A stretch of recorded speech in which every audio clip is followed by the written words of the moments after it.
asalaamu calaykum soo dhowow daawade ku soo dhowow qaybta xigta ee sheekadii Shulaama Koohin ama Luuli iyo Muusaad. qaybtii hore waxay noo joogtay markii sargaalkii iyo sidoo kale gabadhii loo keenay ee Fartuuniya ay sida gaarka u sheekaysanayeen in ay ku mashquulsanayd Shula Koohin howlgalkii loogu buuxdhaafiyay doonyaha isla markaana loogu daabulay dhulka Falastiin. qaybtana waxay ku bilaabmaysaa Shulaama Koohin markii ay hubsatay inay bixeen doonyihii isla markaana ay dhaafeen xeebta ayay u soo jeesatay dhankaas iyo dadkii shaqada garabka ku siiyay ee kala ahaa Yuusuf Koobi, Maxamed Saciid Cabdalla iyo sidoo kale wiilkii maafiyada ahaa ee doomaha diyaarinayay. waxaana ku tiri howlgalkeennii si nabadgelyo ayuu ku dhammaaday, birrina waa inaan kulannaa oon ku kulannaa guriga cusbaa dhowaan aan kareeyey si aannu halkaasi xarun uga dhiganno oon warbixinaha isku dhaafsanno. yuusuf Koobi oo dhanka maaliyadda u qaabilsanaa howlgalka ayaa wiilkii maafiyada ahaa qarashaadkiisii ku wareejiyey waxaana ay dib ugu laabteen guryahoogii, balse waxaa goobtiisa ugu soo hadhay Maxamed Saciid Cabdalla iyo Shulaama Koohin. maxamed saciid sidan horeyniila wadaagnay waxau ahaa qof dareen xadhaafa u hayay Shulaama Koohin isla markaasina gaadgaadayay. markii uu hubsaday in labadoodu kaliya xeebta ku soo hadheen ayaa waxauu Shulaama Koohin ku yidhi, hagaag waxaa xeeb cidlaa ku soo hadhay labadeenna oo keliya, ka waran haddaan hal xabo madaxa kaaga dhufto xabiibta. Shulaama Koohin oo iyadu aad u faraxsan taasi oo ku faraxsan howlgalkii inuu si farxad loogu soo dhammaaday ayaa waxay ku tidhi, khibrad ma u leedahay inaad hal xabo madaxa igaga dhufato? markaasi ayaa inta ku soo dhowaaday ku yidhi, dabcan haa. Shula ayaa intay gacanta ka qabatay ku tidhi, haddii aad taqaanid sida aad hubkaaga u isticmaashid waa inaad tilba joogsataa tobaneeyo jeerna aad igu tidhaahdaa waan ku jeclahay. Shula Koohin ayaa waxa ay tiri, waa farxad mar haddii aanu furnay waddadii ay ka gudbi lahaayeen yuhuuddu, howlgalkeenniina waa noo soo dhammaaday. Maxamed Cabdalla ayaa waxa uu yidhi, aniga laakiin weli hawshayda waa qabyo iimana dhammaanin. Shula ayaa xaggiisa soo eegtay oo ku tidhi, maxaa kaa dhiman oo weli kaa qabyaa? inta uu gacanteedii qabtay una soo dhowaaday ayaa waxa uu weydiiyey, miyaanad garan waxa aan adi kaa doonayo? Shula ayaa waxay u sheegtay Maxamed Saciid in ay u tahay taliye isla markaasina uuna ka dhexdhici karin wax xidhiidha, sababtoo ah Shula waxa ay ka baqaysay inuu amarkayga diido haddii ay xidhiidh yeeshaan. habeenkaasi Shulaama iyo Maxamed Saciid halkii ayay camirteen isla markaasina ay khamri ku cabayeen habeenkaas oo dhan iyagoo u dabaaldegaya guusha ay gaadheen. Shula ayaa waxa isweydiisay halka ay marayso xaaladii Fartuuniya iyo sargaalkii ay hore u kulmisay iyadoo ona wax akhbaar ayna ka soo gaadhin dhankaasi.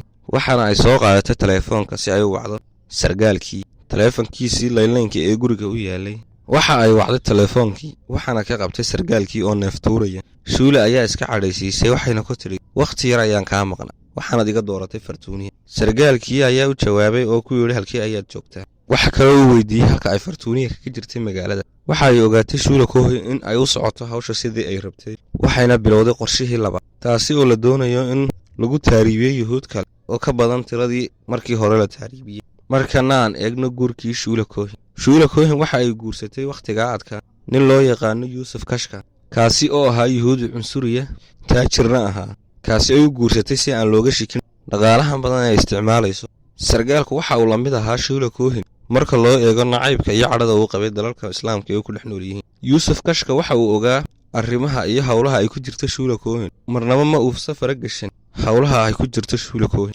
dhanka kale Shula Koohin ayaa waxa ay bilowday inay sii ballaarisay shabakad iyada oo ku soo dari jirtay hablaha quruxda badan iyo weliba ragga antidoonka ah misna doonaya inay wakhti yar hanti badan ku yeeshaan. howlgalka taariibintu waxa uu ahaa mid si joogto ah u socda, kaasi uu ka saacidi jiray wiilkii maafiyada ahaa ee magaalada. muddada ay shabakadu ku jirtay isballaarinta waxaa ku soo biiray nin taajir yuhuudi ahaa misna milyaneer ah, kaasi oo da'diisu kontomaadka sii cagacagaynayso. waxaana lagu magacaabi jiray Albeer Cabdullaahi Iliyaa. waxaana dhambaal ka yimiday Talaafiib lagu amray Shulaama Koohin inay la shaqayso isla markaana iskarabsadaan yuhuudkaasi taajirka, kaasi oo hantidiisa siday doonto u maamulan.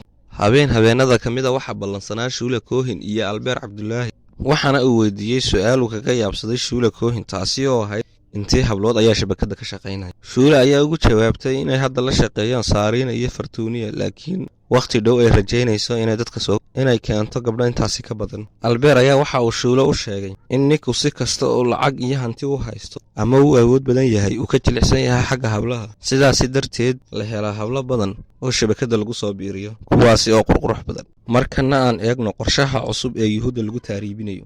howlgalkii taariibinta yuhuudda sidii ayuu sii socon jiray xilli islaami kooxin yuhuudda kala degsan ay isku keeni jirtay, islamarkaana ay ka dhaadhicin jirtay inuu jiro dal ay leeyihiin loona baahan yahay in ay dib ugu laabtaan, kaasi oo ah dhulka falastiiniyiinta. ujeeddaduna ay tahay inay u taariibaan marka hore. howlgalkana waxaa dhanka dhaqaalaha gacanta ku hayay yuusuf koobi, dhanka kale maxamed cabdalla iyo wiilkii maafiyada ahaa. saddexdaasi waxa ay howlgalka u noqdeen tiirka koowaad ee ka dhaqaaqo howlgalku sidii uu toos ugu socday ayaa waxaa dhacday in wiilkii maafiyada ahaa uu galo damac xoogan, kaasi oo dalbanaya lacago dheeraada, waxaana halkaasi ka dhashay khilaafaad isaga iyo yuusuf koobi oo dhanka maaliyadda u qaabilsanaa howlgalka. kadib waxaa dhacay gacanqaadkaasi oo wiilkii maafiyada ahaa uu yuusuf koobi uu geystay tacaddi. kadib waxay istaagay howlgalkii. kadib waxay wada fadhiistay shuula koohin iyo maxamed cabdalla, kuwaasi oo ka wada hadlay arrinkaasi. shuula ayaa waxa ay tidhi yuusuf koobi waa khaldan yahay maadaama uu u diiday wiilkii maafiyada ahaa inuu bixiyo lacagtii uu ka rabay. cabdalla ayaa u jawaabay waxaana uu yidhi waa qofkan guri weyn sheegtana lacago waaliya, taasina macquul maaha inay shabakadu dhiibto.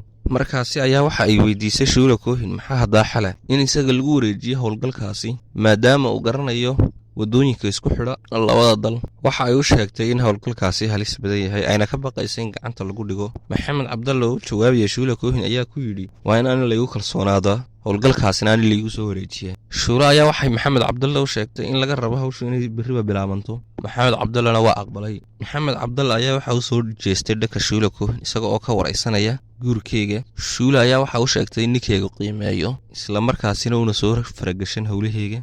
maxamed cabdalla oo dhankeyga soo eegaya ayaa waxa uu ka codsaday shuula inay caawa wakhti wada qaataan maadaama ay berri howlgal aad adag galayaan. shuula xoogaa waa ku adkaysay, laakiin waxa ay ku tidhi haddii aad ku adkaysanayso waa caadi, waanu ka fikiri doonaa inaannu wakhti wada qaadanno. shuula ma aysan doonayn in ay isku weydo laba garab oo waaweyn maadaama ay weyday wiilkii maafiyada ahaa, ma aysan rabin inay weydo maxamed cabdalla. muddo sanad gudaheeda ayaa uu ku noqday geesiga howlgalka, kaasi oo ay wakaaladda yuhuuddu aad iyo aad ugu kalsoonaayeen. heer waxa uu gaadhay in lacagta isagu si toosa uga soo qaato.